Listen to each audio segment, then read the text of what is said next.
On this episode of Art Loft, Jess T. Dugan spent 5 years photographing and speaking with transgender and gender nonconforming older adults. ARTECHOUSE debuts its first digital installation in Miami. With technology so new, the artists designed it just for their pieces. And former Miss Palm Beach Pride winner Rihanna Petrone wears her crown in a new setting at the Book Cellar in Lake Worth. It's all ahead on Art Loft. Art Loft is brought to you by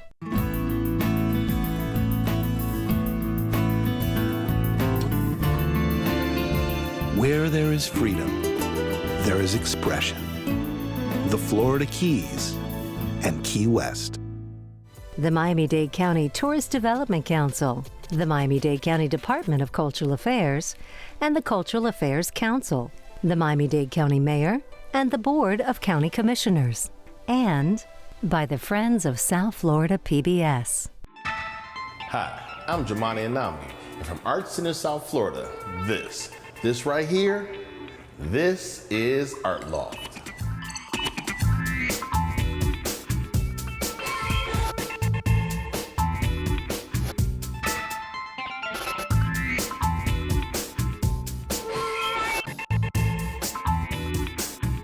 Photographer Jess T. Dugan set out to reveal the lack of representation for older adults who identify as transgender and gender nonconforming. In a collaboration with Vanessa Fabre, those photographs and conversations are on display now at the Frost Museum at FIU. The lives of the people they capture span the last 90 years. We want to take you to that exhibition and on a tour of the Frost. It has so much to offer. I'll let you in on a little hot art tip. It's all free. My name is Jess T. Dugan. I'm a photographer who works primarily with portraiture and often within LGBTQ communities. I'm here at the Frost Art Museum because my exhibition, To Survive on This Shore, photographs and interviews with transgender and gender nonconforming older adults, is on display in Miami. In this exhibition, one of my missions is to educate about issues faced by transgender older adults. Jess is more than on the rise. She's really quite established now as a photographer who has very much a humanitarian view of different communities. I feel that photography is a very powerful storytelling vehicle, and so I often have my subjects look right out at the camera because I really want the viewer to be engaged in a moment and a relationship with them and to be met by their gaze and have to think about how they feel being in that situation. I want them to reflect on their own assumptions about the person that they're looking at, and for the act of viewing the photograph to be a really energized, engaged one rather than a passive one. I want them to be in a moment with them and look them right in their eyes and feel this very human connection that I think makes it very difficult to discriminate against someone or to be hateful towards someone if you've really come that close to understanding who they are.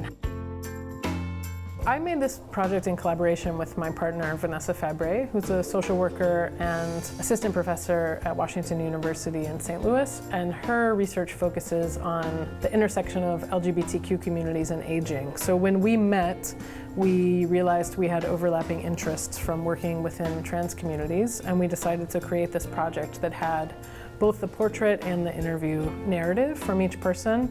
And it is funny because, you know, there's always this conversation in museums about how much text do you want in your text. You should be looking at the work. But I think in this exhibition, the stories, they enhance the work of art. They are a necessary component. The portraits immediately capture people's attention, but then the stories allow us to talk about some of the other issues, some of the things like housing discrimination or employment discrimination or fear that people have about growing older as a transgender person, or conversely, joys that they experience or triumphs of their life. One of the subjects in the exhibition, Justin Vivian, identifies as non-binary, and she spoke about her decision to take estrogen being motivated in part by wanting to have a medical record of her transness because she was worried if she grew older and lost her ability to advocate for herself that she would end up being treated as a man. I met Susie and Cheryl a few years ago, and it's been really great to get to know them because there's such love between them and there's such a groundedness and commitment that I think is really amazing. All we do is go out in public and just be public. You know, don't hide, because we're proud of who we are. We love each other. We're not interfering with anybody's lives. We just want to live our life the best we know how, and to show everybody it's okay. Having their story and, you know, reading about how they were together before Susie transitioned, and their marriage has morphed and changed, but they're more committed and in love than ever before, is really beautiful and really exciting, and I think it gives a lot of hope to people who may be struggling with that question. I think there is this focus on youth, and there's not a lot of representations of transgender older adults, and so they wanted to share their stories and provide a kind of roadmap for what a life could look like for younger trans folks who in most cases have never seen an older transgender person. They've never seen an image of what it might look like to grow older. And so I was incredibly moved by the extent to which people wanted to help others by sharing their own story.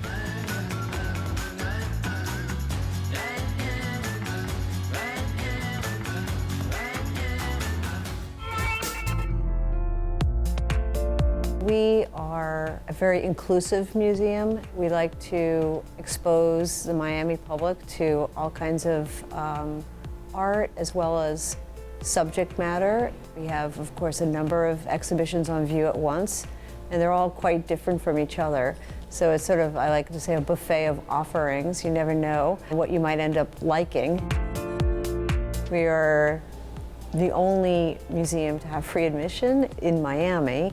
We are a university museum, which means we're on the campus of FIU, and we serve the faculty and students and Greater Miami. We have a collection of 6,000 objects. It's really a treasure trove, and we went through it to define what we have. As it turns out, we have a very good collection of Asian art that's rapidly growing. So on view in our grand galleries is an exhibition that explores the maritime Silk Road. People think of the Silk Road as across land, but it was, in fact, of course, many of these works of art were shipped. Shipwrecks reveal their treasures. And I'm really hoping, as the director, that people come and see this as a place where they can come back and enjoy our collection, enjoy temporary exhibitions, and when they see our collection, know that we are a collecting institution. That is part of my ruse here, is to, you know, get people to think of us as a place to donate, you know, really high caliber works of art for our students and for our community. And I should also point out the building itself as really, I think, one of the premier pieces of architecture in Miami. And that's really the first thing that somebody will notice. The architect, John Weymouth, worked under I.M. Pei in I.M. Pei's office, so it feels very much like he's been influenced by Pei. It's a beautiful facility. We recognize that anybody who walks in here may have no experience with art museums. You know, you want everybody to feel comfortable here. This should not be a difficult experience or, you know, where you're made to feel like you wouldn't belong. We like to be inclusive in so many ways, and that is really our, I think, our unique and special position in, frankly, the world of museums, and certainly in South Florida.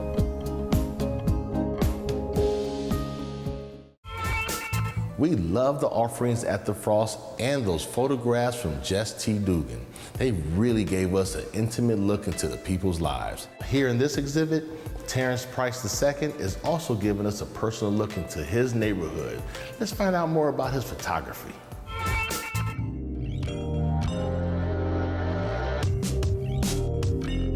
I'm here with Terrence Price II. Where are you from? I'm from Carroll City, which is known as Miami Gardens now. Okay. Tell me a little bit about your photography. So do you kind of document your experiences, your life, your friends? What are you really working toward? Mostly document my experience amongst my community. So the type of photography I do is called street photography. Okay. And basically what I do is I document the human condition. So is this exhibition, do the pieces span? How long do they span? The pieces in here span for about 4 years. When you started your photography, were people like, like, man, put the camera down, get out of my face. Yeah. Dealing with a lot of family, and when I'm in the streets, you know, it's kind of like a roll of dice type of thing. Some people are welcoming, some people are not welcoming. Everything's black and white mostly, or do you do color as well? Sometimes I do color, but mostly black and white. That's kind of your thing? Yeah, I feel like black and white, it speaks louder to me. Usually a lot of colors makes the image like a little bit distracting, right, because I feel like everybody is attracted to a certain color more, so it distracts them from what's going on in the entire image.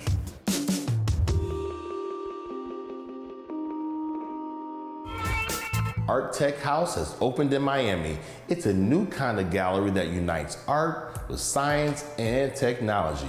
Now there's no do not touch signs. Visitors are encouraged to interact with all of the artwork. Their inaugural installation is by French artists Adrienne M. and Claire B., and it explores the fourth dimension of time. Check it out.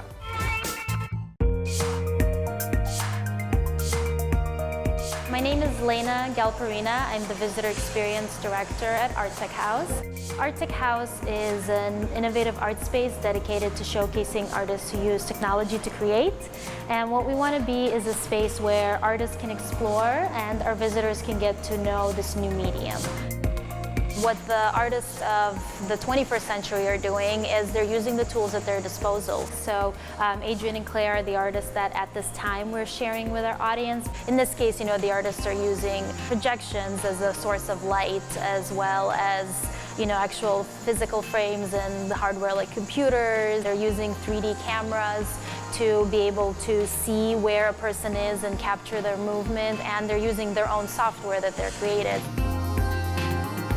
XYZT Abstract Landscapes takes root in nature. The artists spend almost 2 years just outside and observing how living things move, what the tree looks like in sunlight as the wind blows through the leaves, what it looks like when birds fly together in the sky, and how it almost seems impossible that they're not crashing into each other, but they're moving in this beautiful pattern. They're able to give their digital work such a living quality where these pieces feel like they're living, they're breathing, and the movement is very natural. You know, the artist created an environment that has an invitation. It's inviting everyone to come in and bring themselves, to bring their interests, to bring their experiences and their own creativity.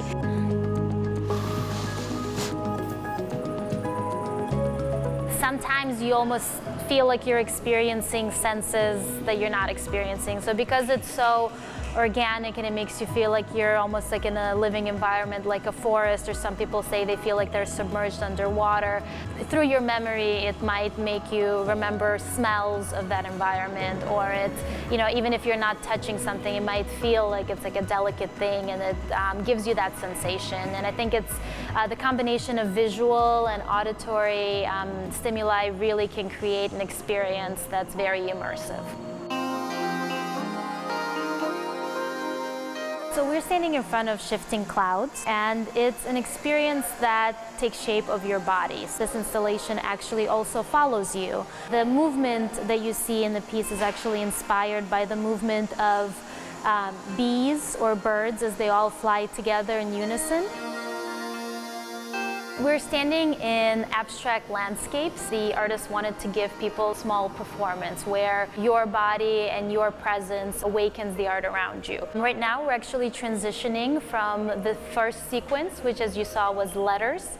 It has a bit more of a sensory environment experience as they move around you, to one of the interactive sequences, which I have named the fireflies.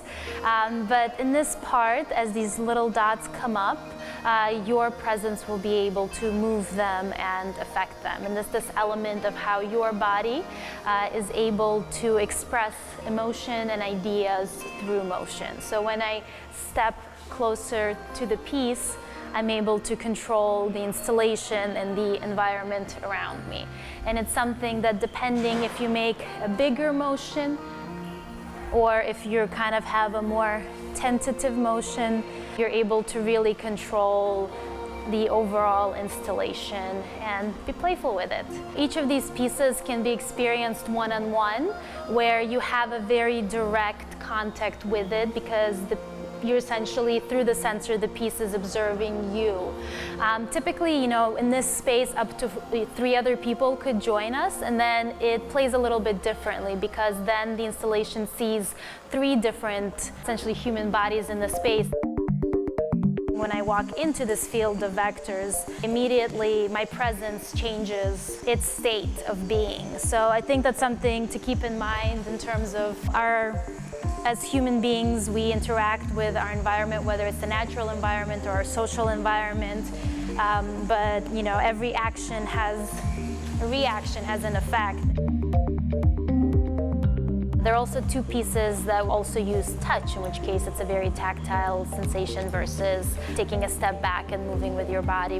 The letter tree is the one piece in this entire exhibition that does not have sensors, so in effect it can't see you. But I think that doesn't take anything away from its impact. It's actually a beautiful piece to contemplate, spend time with, and just can be very meditative. And it's a tree that is, you know, it comes to be, it writes a poem in the wind and then it goes away. It's constantly creating and it's outputting this creative energy into the world, and it's something beautiful to behold. And to me, as you know, somebody who tries to paint more, is a nice reminder that just keep creating, keep doing, and something beautiful will come out of it. It was a period of months and then years where Adrian was actually working and developing the software, of course testing, even coming up, you know, with things like the physical structure of the pieces and how do you create this experience, what is the scale that you do it on. All of these things were taken into consideration and took them years to make.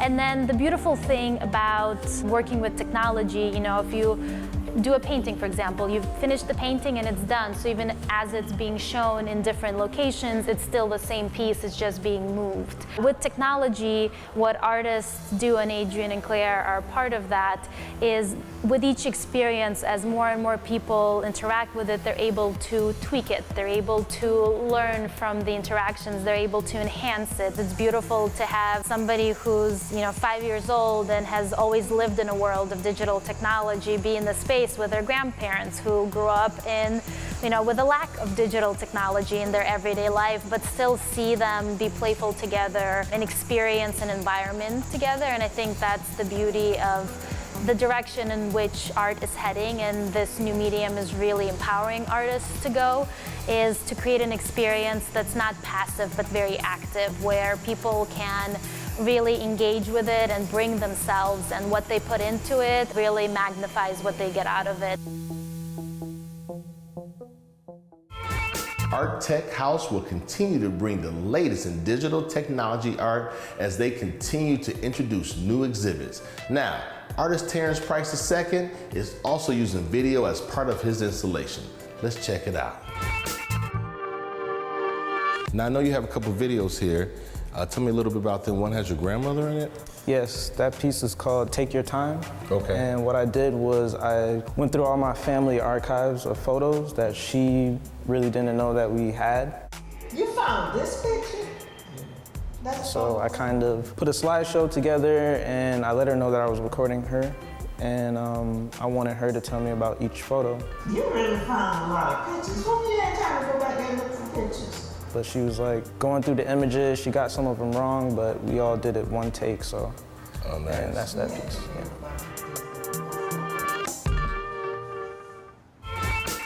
Rihanna Petrone says she wishes that there were more events like Drag Story Time when she was a kid, hosted by Compass and the Book Cellar Lake Worth. We take you to an inclusive event for adults, kids, and teens. Check it out.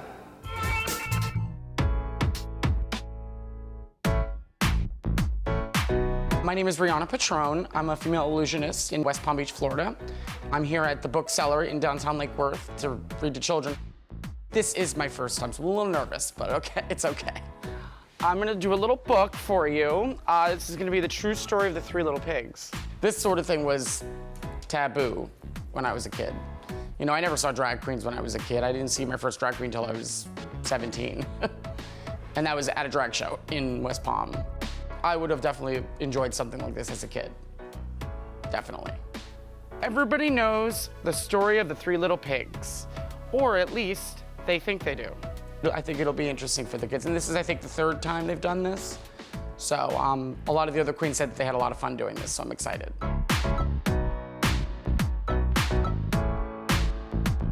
I want youth to understand what type of, there's other things out there other than just, your daily life. There's men that dress up in drag and perform and dance and read to children, in this case. Wolf's Honor. Little Lady Gaga thing there. I've been doing drag for about 12 years, professionally about 10. I actually do this for a living. I don't have a regular 9 to 5 job. It's more like 9 till 5 o'clock in the morning. I do multiple shows throughout Palm Beach, Broward, and Miami-Dade counties. A lot of drag brunches, which are always fun for people. I also host my own show actually across the street from here on Wednesday nights. It's called Propaganda Dug Rocks. The performance is actually my favorite part, and then makeup would be second. I'm now a former Miss Palm Beach Pride. Miss Catalea Davenport Dupree won, and we're very excited what she's gonna do this year. My give up was amazing. I had so much love and acceptance and joy in the room. It was wonderful. That's it. The real story, I was framed. But maybe you could loan me a cup of sugar?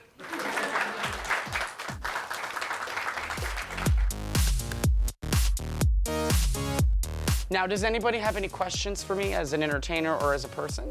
I've seen them do makeup on TV, and I know you didn't just throw it on. How long does it normally take you to to do my makeup is about an hour. Yeah. It looks fantastic. Hair and body and all the rest of that takes about another 30 minutes. Looks fantastic. Thank you.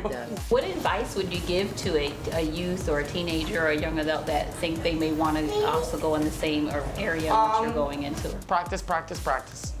Yes, YouTube videos are great. They're a great way to learn how to do makeup. But the best way to do it is focus on the music, because the music is actually what you're actually portraying. So do you have any advice for any young kids that are trying to come out as LGBT?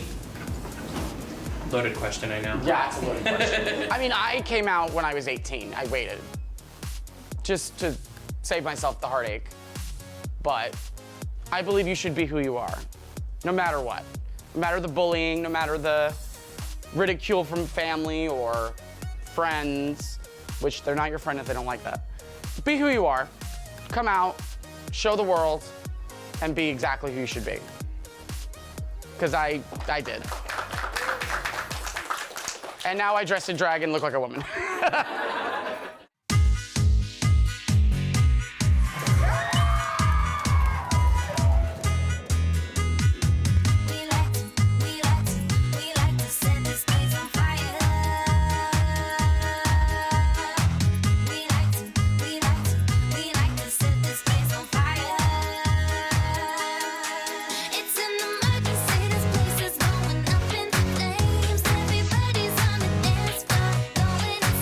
I've actually been opened up with wide arms, to say the least. Compass has supported me for many, many years. I'm also part of the organizations in Fort Lauderdale and Miami. So I do a significant amount of traveling.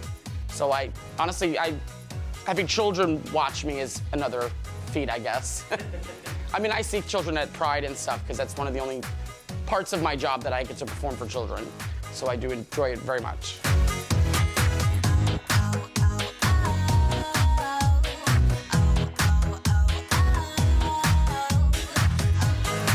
It's a little bit of a dream, and I'm glad I get to do it.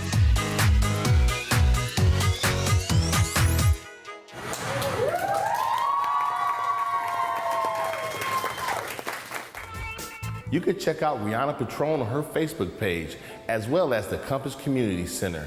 And the Book Cellar Lake Worth always has events on their website. Now let's get back to our interview with Terrence and his awesome residency and his life. The exhibition is entitled Dancing in the Absence of Pain. The idea behind Dancing in the Absence of Pain is that we know a lot of communities, especially here in Miami, are starting to disappear, and also we have a lot of shooting, a lot of gun violence, a lot of trauma that's been going on, and I feel like the opposite of pain, of course, is joy. So these moments and these pictures that I'm capturing, these are like the little fragments of happiness and the joy that I feel when I'm capturing these images. So it relates to like what would a world be like without pain type of thing. And these moments that I'm capturing, that's the dance and like the movement. This has been a great episode. We really got to tap into a lot of artists' experience through photography and video. You know, connect with us at Art Loft SFL. You want to hear more about these awesome artists. And I had the pleasure of being here with Terrence Price II. Thank you very much. This is an honor to be here in your exhibition and meeting you. Nice meeting you. Tell us how we can, learn more about you and follow you. You can check me out on Instagram at mxlocky and my website. All right. Well, for Art Loft, I'm Jumaane Anamdi. Now remember, art imitates life, so do what? Live a beautiful life. Peace, that's my man. All right, later. We are standing in front of Anamorphosis in Time. The key piece is that the installation plays with the T or time. My head is actually 4 seconds ahead of my feet. There is a 4-second distortion along the y-axis. Art Loft is brought to you by